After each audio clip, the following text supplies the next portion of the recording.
Secret recipe MDH का जीरा SIP जल जीरा मसाला। सिप सिप जीरा सिप जीरा सिप MDH का जल जीरा सिप MDH का जल जीरा सिप।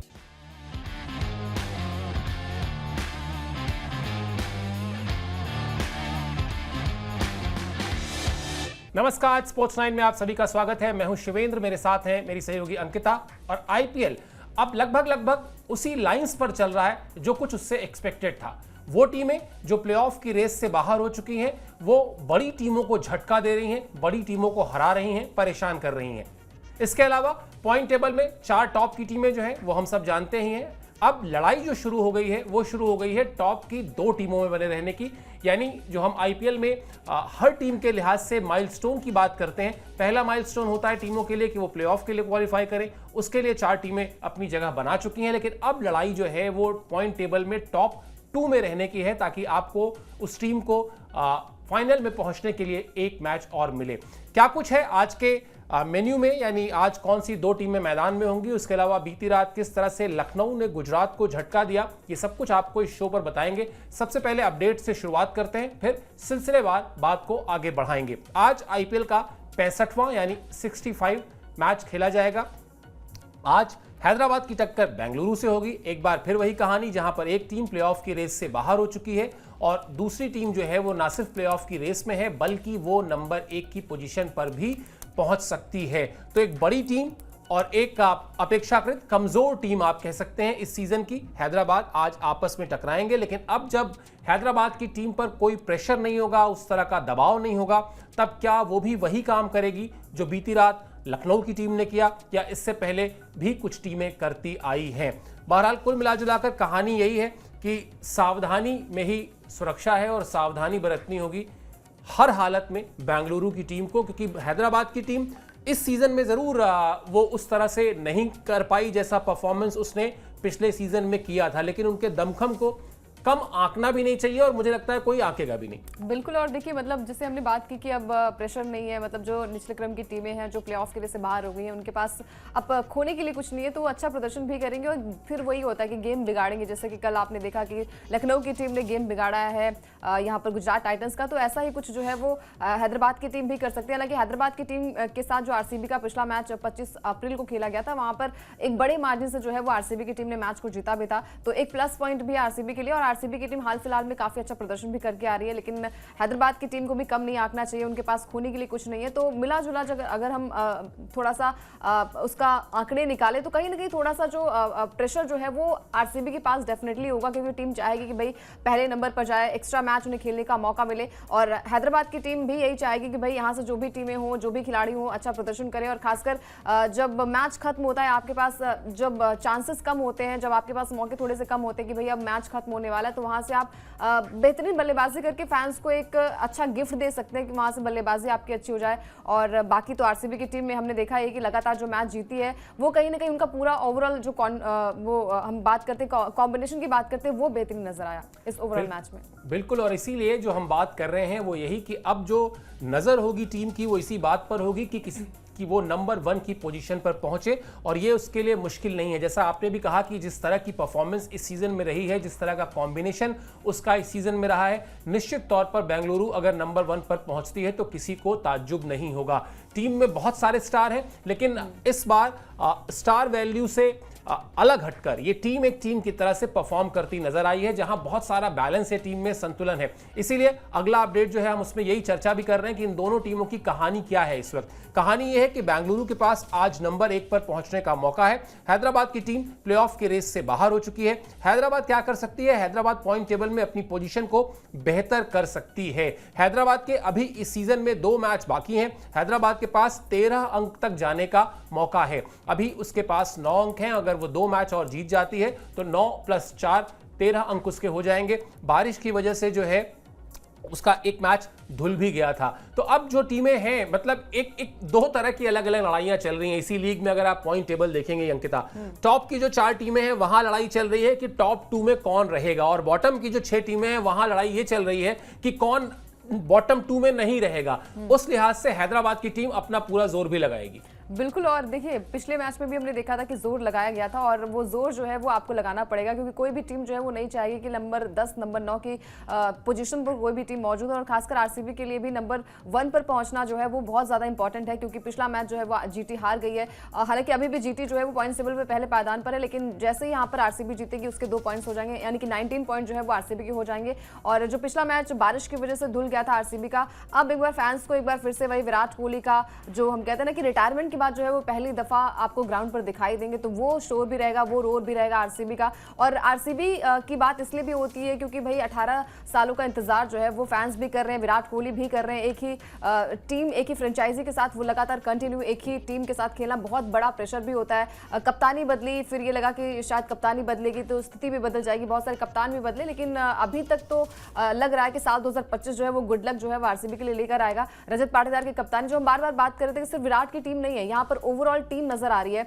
रजत की भी बात हो रही है, पडिक्कल की भी बात हो रही है, बात हो रही है यहाँ पर गेंदबाजी की, हेजलवुड जो कि अच्छी गेंदबाजी करते नजर आ रहे हैं, कुणाल पांड्या जो अभी तक लखनऊ के लिए खेलते थे, इससे पहले वो मुंबई का हिस्सा थे, तो कुछ खास उनका कमाल नहीं था, लेकिन इस सीजन कुणाल पांड्या का भी अलग अवतार देखने को मिल रहा है। तो ओवरऑल हम बात वही करते हैं कि गेम अवेयरनेस क्या होती है और कॉम्बिनेशन आपका कैसा है, ओवरऑल टीम कैसा करती है, वो ज्यादा मैटर करता है। बिल्कुल। और मुझे लगता है जब किसी भी सीजन में जहां पर या किसी भी टूर्नामेंट में जब आपको 10 से ज्यादा मैचेस, लीग मैचेस खेलने हो, तो वहां पर आप किसी एक या दो खिलाड़ी के भरोसे रह भी नहीं सकते हैं। आपको हर मैच के लिए एक अलग स्टार चाहिए होता है। आपको वो जो 11 के 11 खिलाड़ी मैदान में उतर रहे हैं, उसमें से कोई एक मैच जिताएगा, कोई दूसरा मैच जिताएगा। अगर आप ये देखेंगे कि हर मैच के बाद एक ही दो खिलाड़ियों का नाम दिख रहा है, तो फिर वो टीम लंबा नहीं जाएगी। इस बार आरसीबी की टीम इस कसौटी पर बिल्कुल खरी उतरी है, जिसको हर मैच में एक बार एक नया स्टार मिला है। क्या रहा है दोनों टीमों का परफॉर्मेंस, यानी हैदराबाद और बेंगलुरु की टीम जो है इस सीजन में क्या करके आई है, ये भी आपको बता देते हैं इस अपडेट के जरिए। 12 मैच दोनों टीमों ने खेले हैं।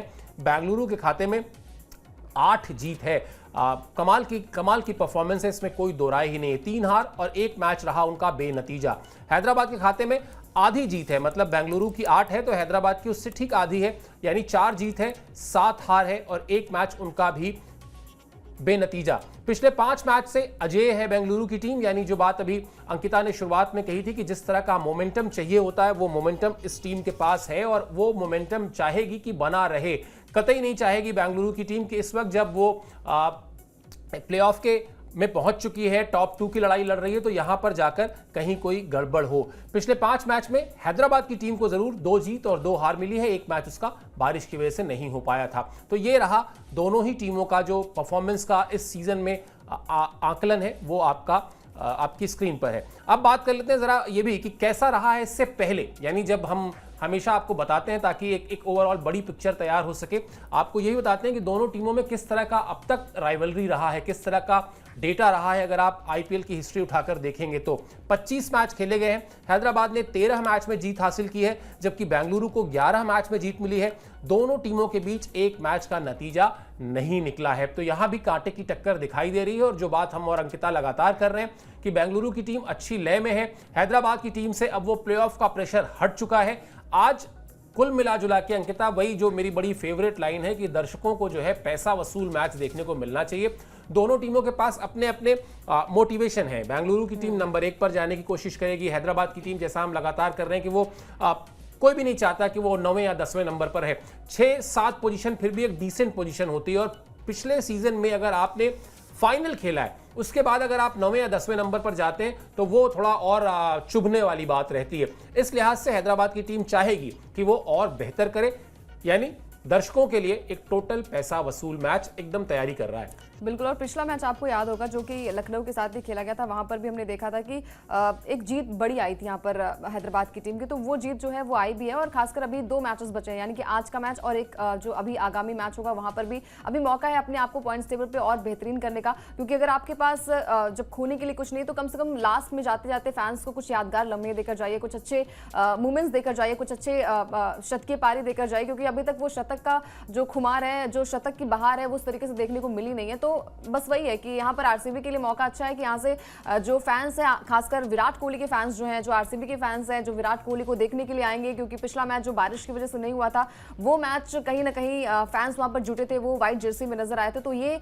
एक बार फिर से जो स्टेडियम होगा वो खचाखच होगा, और खासकर जब आरसीबी की बात होती है और विराट कोहली वहां पर है और रिटायरमेंट के बाद जब वो पहली बार खेलेंगे तो ये भी देखना होगा कि भाई कैसा प्रदर्शन रहता है, क्योंकि रिटायरमेंट के बाद रोहित शर्मा ने भी खेला, वहां पर उनका प्रदर्शन नहीं आया अच्छा। तो विराट कोहली से भी उम्मीद होती है कि भाई नाम में अगर विराट है तो उनसे बड़ी पारी की उम्मीदें होती हैं, और यहाँ से अगर आप मैच को जीतेंगे तो पॉइंट टेबल पर टॉप पर आएंगे। फिर एक मुकाबला और आपका लखनऊ के साथ होगा, वहां से भी अगर आप जीते तो फिर आपके पास एक अच्छा मौका होगा कि आपको एक मैच जो है वो एक्स्ट्रा खेलने को मिले। तो फैंस की दरकार ये रहेगी, हालांकि टक्कर जो है वो फिलहाल आरसीबी दे रही है, भले ही जो मतलब थोड़े से हम कहते हैं ना कि आंकड़ों की बात की, हेड टू हेड की बात की, तो 13 और 11 जो मैचेस यहाँ पर जीते हैं दोनों ही टीमों ने, तो वहां से पलड़ा जो है वो थोड़ा सा हैदराबाद का भारी है, लेकिन पिछला जो हार का बदला है वो हैदराबाद लेना चाहिए। और खासकर आरसीबी जो है वो अच्छी ले में, साल 2025 थोड़ा सा मतलब लक मैटर कर रहा है, बिल्कुल मैटर कर रहा है। और आपने बिल्कुल सही बात की कि मोमेंटम इस वक्त जो मैच जीतने के लिए या किसी भी टूर्नामेंट को जीतने के लिए चाहिए होता है वो इस वक्त आरसीबी के पास है। और मुझे लगता है कि जिस तरह से भारतीय टीम ने 2023 का वर्ल्ड कप खेला था, या उसके बाद जिस तरह से चैंपियंस ट्रॉफी में आप देख लीजिए या T20 वर्ल्ड कप में देख लीजिए, वो मैच के पहले मैच में जो मोमेंटम को पकड़ा उसको लास्ट तक मेंटेन रखना। हाँ, 2023 वर्ल्ड कप को फाइनल एक जख्म जरूर है जहां पर वो मोमेंटम लूज हुआ और मैच चला गया, लेकिन ओवरऑल अगर आप देखेंगे तो इन खिलाड़ियों ने, खासतौर पर जो भारतीय टीम के स्टार खिलाड़ी हैं जिस भी फ्रेंचाइजी में हैं, विराट कोहली जैसे अनुभवी खिलाड़ी को यह बताने की जरूरत कतई नहीं है कि मोमेंटम होता क्या है इस तरह के टूर्नामेंट्स में। तो वो इस वक्त जब भी टीम के प्लेयर्स से बात कर रहे होंगे, अपने जूनियर्स से बात कर रहे होंगे, उनको यही समझा रहे होंगे कि हमें इस लय को बनाए रखना है, ये जो जीत की भूख है इसको कायम रखना है। अल्टीमेटली यही अच्छे रिजल्ट देती है। प्लेइंग 11 की बात करते हैं। आज के अहम मैच में दोनों टीमों का प्लेइंग 11 कैसा हो सकता है, इस पर भी हम आपको इंफॉर्मेशन देते हैं। हमेशा की तरह एक बार फिर आपको बताते हैं कि आज क्या कहानी रहेगी आरसीबी की, वहां क्या लग रहा है। आरसीबी की टीम में हेजलवुड को छोड़कर बाकी सारे खिलाड़ी सिलेक्शन के लिए अवेलेबल हैं। असल में आप जानते हैं जब ऑपरेशन सिंदूर हुआ था तब कुछ खिलाड़ी जो है वो विदेशी खिलाड़ी अपने अपने घर वापस लौट गए थे। उसके बाद जो खिलाड़ी अवेलेबल हो पाए वो वापस आए, वरना कुछ खिलाड़ियों के लिए रिप्लेसमेंट्स भी लिए गए फ्रेंचाइजी के द्वारा। लेकिन यहां बहुत कोई चिंता की बात नहीं, क्योंकि जिस तरह की टीम है आरसीबी, जिस तरह का बैलेंस इस सीजन में इस टीम में नजर आया है, मुझे नहीं लगता कि उनके लिए किसी भी तरह की चिंता की बात है। मयंक अग्रवाल को मौका मिल सकता है बल्लेबाजी में। फिल सॉल्ट और विराट कोहली करेंगे पारी की शुरुआत। मध्यक्रम में पाटीदार, जितेश, रोमारी और शेफर्ड और टिम डेविड होंगे। अनुभवी भुवी, यश दयाल, लुंगी एंगीडी और सुयश शर्मा संभालेंगे गेंदबाजी। तो ये सारे ही नाम जो आपकी स्क्रीन पर हम लोग अभी देख रहे हैं अंकिता, ये सारे ही नाम अब तक का जो सफर रहा है आरसीबी का, अब वो जो एकदम बिल्कुल शानदार अंदाज में जो प्लेऑफ तक पहुंची है, इन सब खिलाड़ियों ने कहीं ना कहीं किसी ना किसी मैच में अपना कंट्रीब्यूशन दिया है। और एक टीम के लिए शायद इससे ज्यादा सफलता की कोई और वजह हो भी नहीं सकती अगर हर खिलाड़ी अपना कंट्रीब्यूशन दे। जो सीनियर प्लेयर्स हैं, भुवनेश्वर कुमार हो गए, विराट कोहली हो गए, निश्चित तौर पर यही बात कर रहे होंगे कि हमको अपना मोमेंटम बनाए रखना है। बिल्कुल। और देखिए मतलब हमने अभी बात की कि भाई 2025 में अगर हम बात करेंगे तो सिर्फ विराट की बात नहीं करेंगे, बाकी प्लेयर्स की भी बात हो रही है, जहां पर जो युवा खिलाड़ी हैं वो भी काफी अच्छा कर रहे हैं, क्योंकि वहां पर सीनियर प्लेयर्स का भी साथ देखने को मिल रहा है। रजत की कप्तानी में रजत ने भी अच्छा प्रदर्शन किया, बाकी टीममेट्स ने भी अच्छा प्रदर्शन किया। और खासकर जब बॉलिंग की बात आती है, बॉलिंग यूनिट की बात आती है, तो वहां पर हेजलवुड नहीं होंगे, तो हालांकि थोड़ा सा झटका तो होगा, क्योंकि वो मोमेंटम जो हम बार बार बात कर रहे हैं वो बन चुका है, तो थोड़ी सी कमी जो है वो हेजलवुड की खल सकती है। लेकिन वही है कि आज के मैच में देखते हैं किस तरीके से प्रदर्शन यहाँ पर आरसीबी का होता है, क्या सामने वाली टीम कितने रन्स बनाती है, क्या उनकी बॉलिंग यूनिट कैसी होती है, ये भी देखना दिलचस्प होगा। और आरसीबी के लिए सबसे प्लस पॉइंट ये है कि लगातार वो जीत कर भी आ रही है। एक मैच में हालांकि वो बारिश की वजह से धुला तो था, तो थोड़ा मोमेंटम चेंज हुआ है, लेकिन मयंक अग्रवाल के लिए अच्छा मौका होगा अगर यहाँ से वो अच्छी बल्लेबाजी करते हैं। और यही चीजें होती हैं कि लास्ट में अगर आपको 2 मैच में मौके मिल रहे हैं तो आप मौके को भुनाइए, वहां से आप की रणनीति यही होनी चाहिए कि अगर मौका मिल रहा है तो आप एक अच्छे खासे रन्स बनाइए। अगर आप ओपनिंग कर रहे हैं तो आप वहां से मैच को बेहतरीन एक हम कहते हैं ना कि पावर प्ले का इस्तेमाल करिए। 10 ओवर अच्छी बल्लेबाजी आप कर लेंगे तो निचले क्रम के लिए भी थोड़ा इजी हो जाएगा। और फिर आपको पता है कि T20 फॉर्मेट जो है वो बिल्कुल जो है वो चेंज हो चुका है। मतलब हम T20 फॉर्मेट को पहले कहते थे कि भाई 150 रन बनाना बहुत मुश्किल हो रहा है, लेकिन अब 200 का आंकड़ा भी 286 287 रन बन रहे, 300 के थोड़े से पास पहुंच रही है टीमें। तो ये आज के मैच में देखने को मिलेगा कि मयंक क्या कुछ अलग करते हैं। बिल्कुल। और 300 के पास टीमें जो पहुंच रही हैं उसमें सबसे ज़्यादा जो खतरा रहता है ये काम करने का वो हैदराबाद की टीम से रहता है, और वहाँ पर ट्रेविस हेड वापस आ गए हैं। ट्रेविस हेड को कोरोना पॉजिटिव पाया गया था, लेकिन अब से कुछ घंटे पहले की जो रिपोर्ट है उसमें वो नेगेटिव पाए गए हैं, और आज के मैच में वो भी आपको मैदान में दिखाई देंगे। कैसा रहेगा हैदराबाद का और प्लेइंग 11 ये भी आपको बता देते हैं। ट्रेविस हेड अब फिट हैं, आज का मैच खेलेंगे, जो जानकारी हमने अभी आपको दी। इसके अलावा जयदेव उनाडकट को भी थोड़ा निगल था, वो भी वापसी कर रहे हैं, बड़े ही अनुभवी गेंदबाज हैं।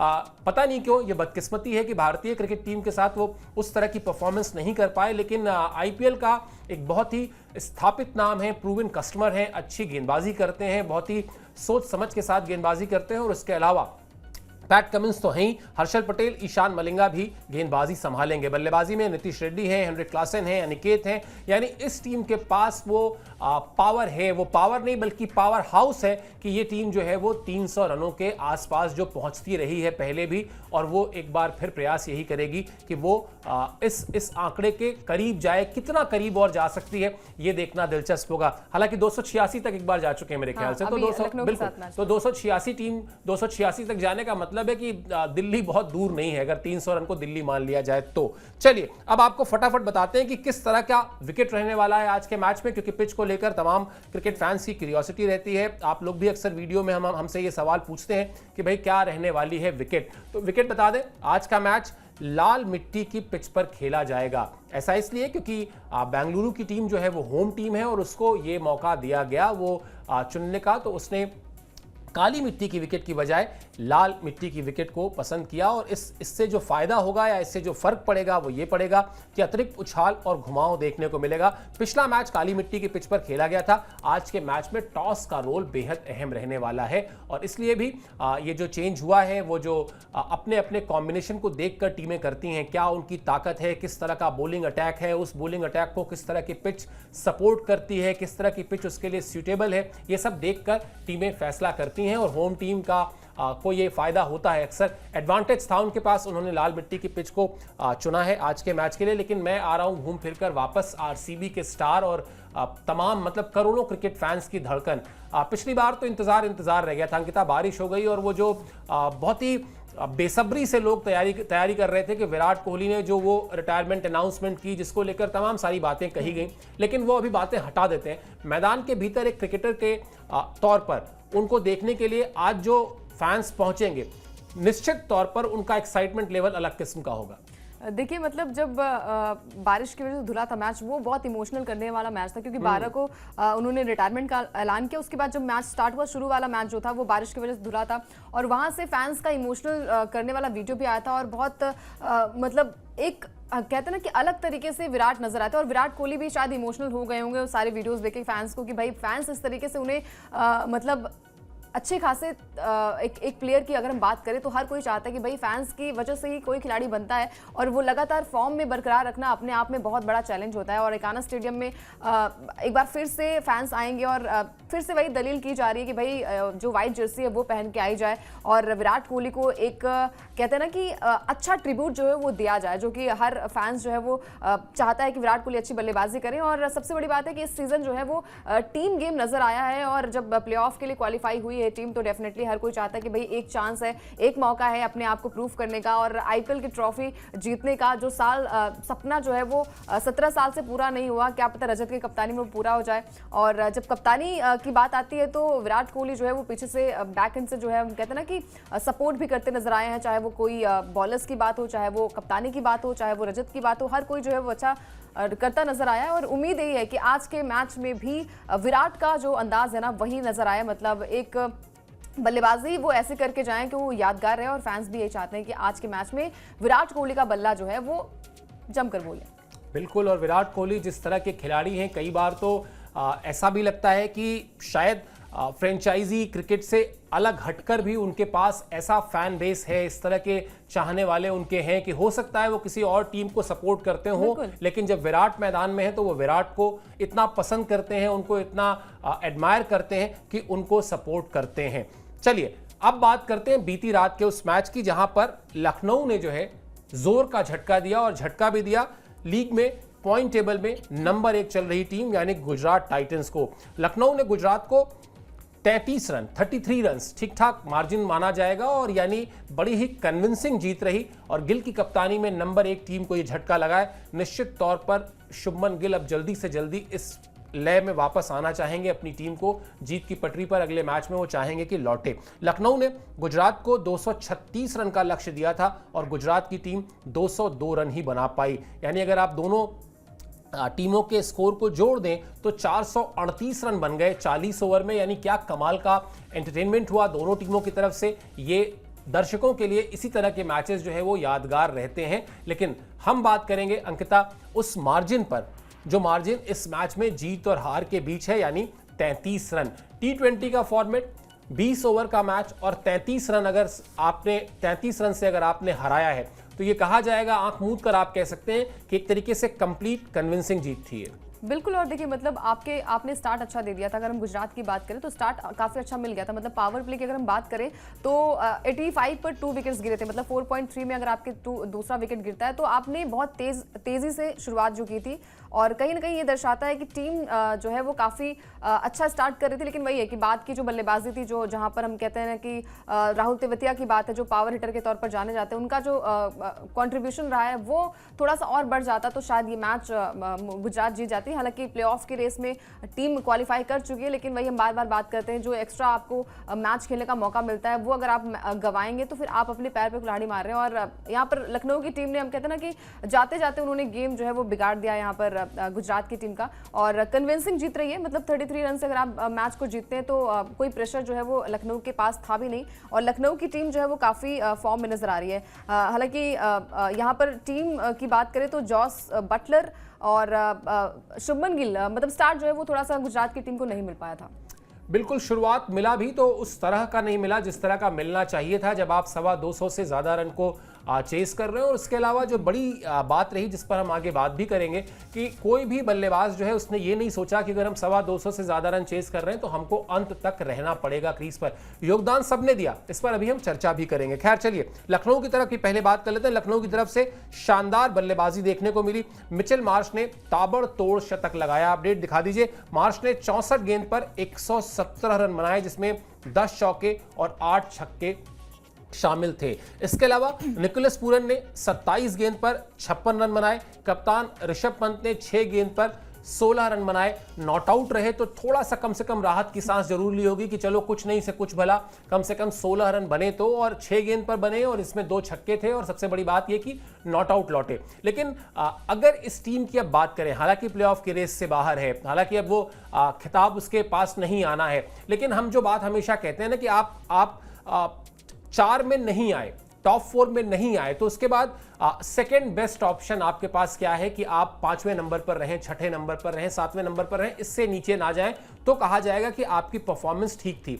अब अगर देखा जाए और लौट कर आया जाए, जब ये टीम अच्छा कर रही थी तब भी आपको यही नाम चलते हुए दिखाई दे रहे थे निकोलस पूरन के, यही नाम चलता हुआ दिखाई दे रहा था आपको मिचेल मार्श का। एक बार जब वो दोनों खिलाड़ी आए फॉर्म में वापस, टीम फिर से अपना बेहतर करती दिखाई देने लगी। और हम बार बार बात कर रहे हैं कि भाई जो टॉप ऑर्डर अगर चलेगा तभी आप मैच को जीत पाएंगे। और टॉप ऑर्डर में मतलब जब ये चले, जब स्टार्टिंग के मैचेस हमने देखे थे निकोलस पूरन और मिचेल मार्श की जो बल्लेबाजी रही थी, एक तरफा अंदाज में मैच को जीता था, लेकिन उसके बाद जो बाकी प्लेयर्स थे वो दमखम नहीं दिखा पाए। और ऋषभ पंत के लिए थोड़ी सी राहत भरी सांस ये थी कि भाई मिचेल मार्श का एक शतक आ गया था। उसके बाद 18वें ओवर में आई थिंक वो आए थे बल्लेबाजी करने ऋषभ पंत, तो उनके पास भी बहुत मौका नहीं था। 6 गेंद में उन्होंने अगर 16 रन बनाए और 2 छक्के लगाए तो यहाँ से राहत की सांस, जिसे हम बार बार कह रहे हैं कि भाई नॉट आउट लौटे तो वो बहुत अच्छी बात है। और अभी एक जो है वो मौका अभी लखनऊ के पास बचा हुआ है जो कि आरसीबी के साथ ही मैच होगा 27 मई को, तो वहां से एक प्रूव करने का मौका है कि भाई अब जब आपके पास इतना प्रेशर नहीं है तो आप मैच को इजीली खेल सकते हैं। एक शतक तो बनता है ऋषभ पंत के बल्ले से, जो 27 करोड़ की बड़ी रकम है, उसका कहीं ना कहीं जो यूज है, जो हम कहते हैं ना कि जो उनके ओनर होंगे वो चाहते होंगे कि भाई एक लास्ट में जाते जाते फैंस को एक गिफ्ट जो है वो उसके तौर पर दिया जाए। और इतना बड़ा अगर आपको प्राइज मिला हुआ है तो वो आप कहीं ना कहीं चाहेंगे कि भाई अपनी बल्लेबाजी से थोड़ा सा तो अच्छा करें, अपने आप को भी अच्छा लगे कि भाई टीम इंडिया के लिहाज से अगर हम बात करें तो बहुत सारे प्लेयर्स अच्छी फॉर्म में नजर आ रहे हैं। और ऋषभ पंत जो कि सीनियर प्लेयर है तो उनके लिए भी ये बनता है कि भाई अब जाते जाते जो है वो एक अच्छा, एक यादगार लम्हा जो है वो फैंस को दिखा जाए। बिल्कुल, किसी और से पहले उनको अपने आप के लिए वो रन्स बनाने चाहिए। मतलब फैंस खुश हो जाएंगे, टीम ओनर खुश हो जाएंगे, कोच खुश हो जाएंगे, साथी खिलाड़ी खुश हो जाएंगे, उससे पहले ऋषभ पंत को यह समझना चाहिए कि उनकी खुशी भी इसी में है कि वो अपने लिए रन्स बनाएं, क्योंकि हम लोग बातें करते हैं, हम लोग क्रिटिसाइज करते हैं, लेकिन सचिन तेंदुलकर की एक बात मुझे हमेशा याद आती है। वो कहते हैं कि कोई भी बल्लेबाज जब मैदान के अंदर जाता है ना, तो वो आउट होने के लिए नहीं जाता, वो ये सोच के जाता है कि वो रन्स करेगा, अपनी टीम को जीत दिलाएगा, शतक बनाएगा, बड़ी पारियां खेलेगा, लेकिन हर मैच में वो ऐसा नहीं कर पाता। आलोचना कब होती है? जब ऐसा बार बार होता है। ऋषभ पंत की आलोचना इसीलिए हो रही है, बार बार वो 27 करोड़ का प्राइस टैग इसीलिए आ रहा है क्योंकि इस सीजन में उनका बल्ला बिल्कुल नहीं चला। अब जाके वो 150 रन पार कर पाए हैं। मेरे ख्याल से 135 रन उनके पहले हुए थे और 16 ये हो गए, तो अब 151 रन उनके हुए। हालांकि 151 थोड़ा अच्छा शुभ जो है अंक है, तो क्या पता जो अंकिता कह रही है कि आखिरी मैच में शतक लगे ना लगे, मुझे ये लगता है कम से कम कुछ अच्छे रन बनने चाहिए। 60, 70, 80 रन बनाइए, लेकिन वो जो साख है उस साख को अपने वापस लेकर आना होगा। चलिए लखनऊ के बाद बात कर लेते हैं गुजरात की गेंदबाजी की। वहां पर एक डिपार्टमेंट ऐसा है जो जिसकी पिटाई हुई, और ये अगले मैचेस से पहले शुभमन गिल को बहुत ध्यान से इस पर बातचीत करनी होगी। राशिद खान ने 2 ओवर में ही 36 रन दे दिए। इस फॉर्मेट के बड़े ही कमाल के खिलाड़ी हैं, लेकिन ये कगिसो रबाडा ने 4 ओवर में 45 रन दिए।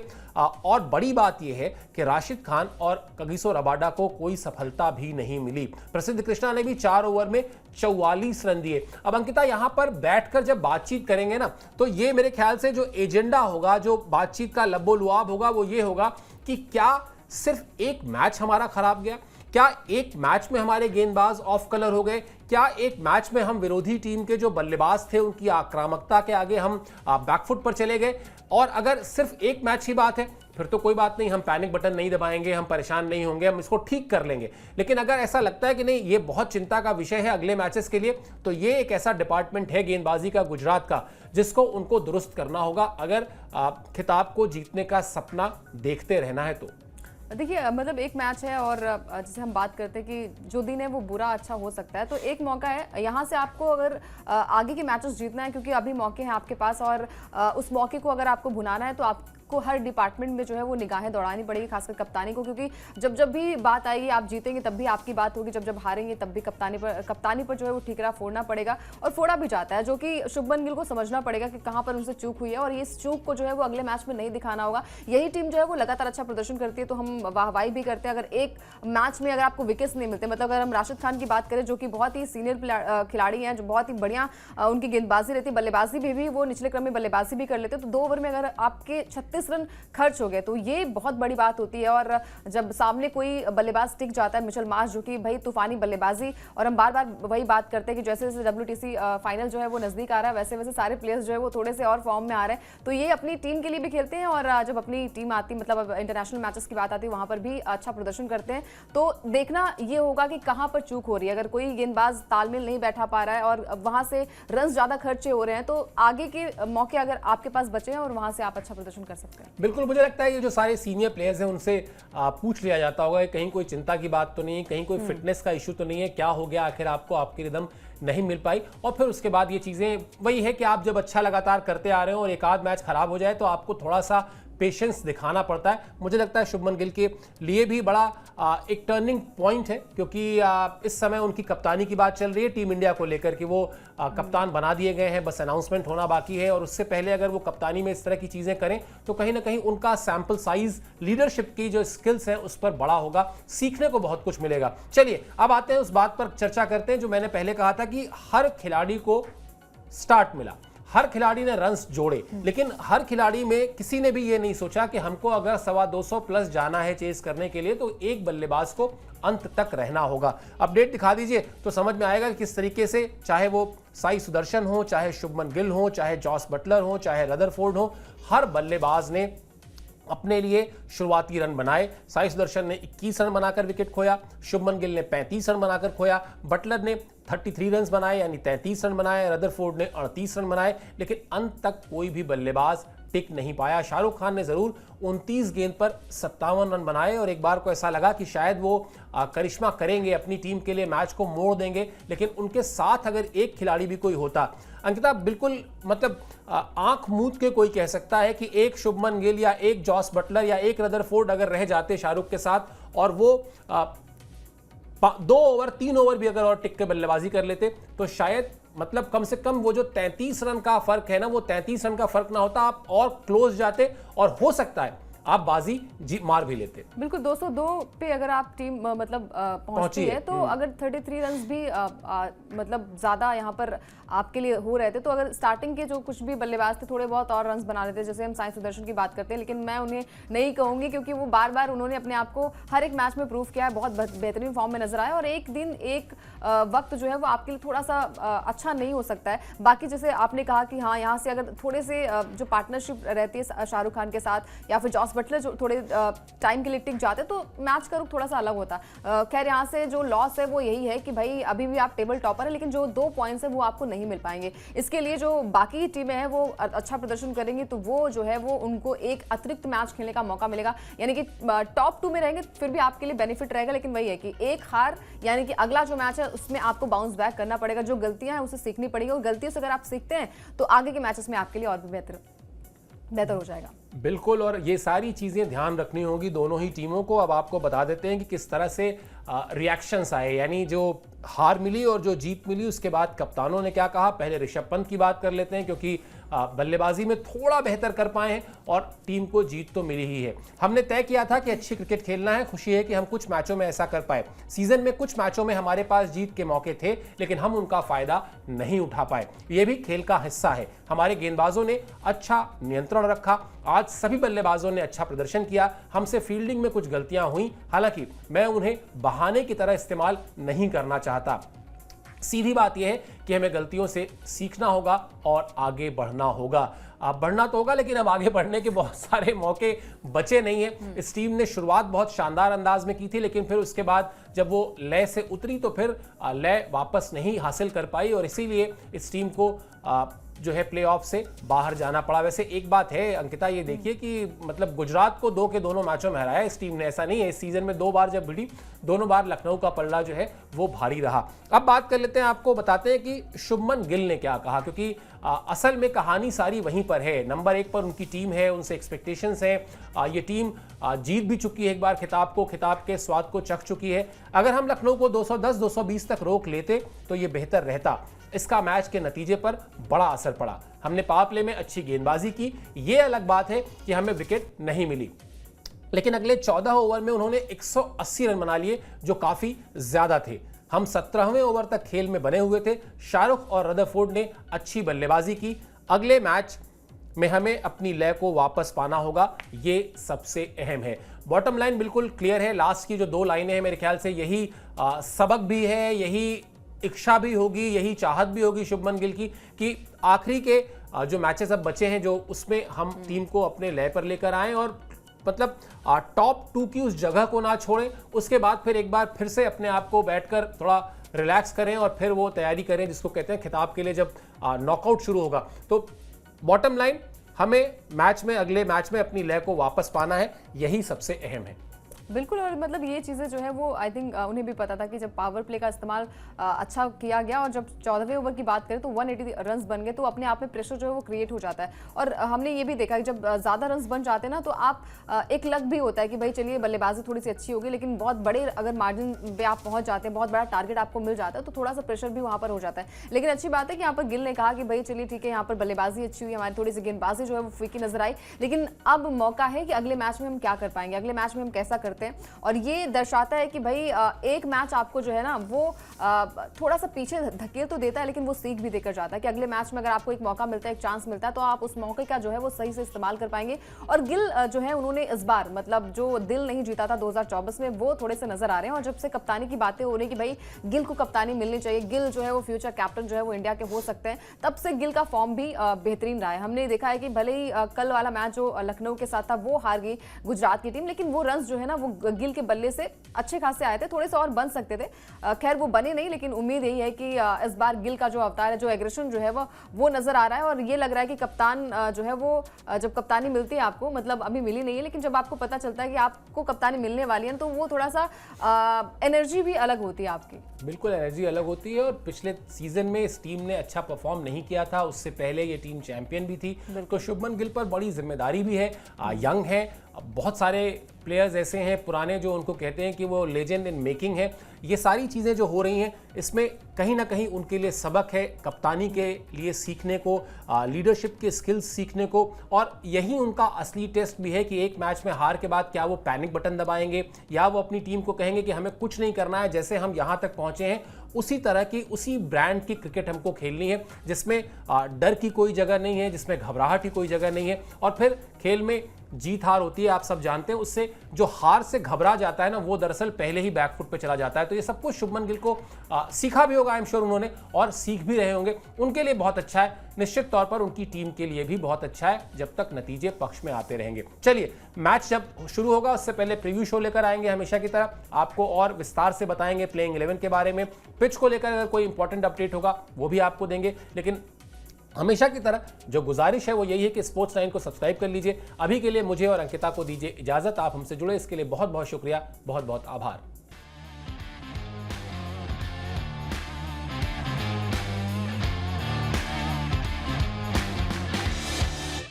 ये है सीक्रेट रेसिपी MDH का जीरा सब्ज जलजीरा मसाला।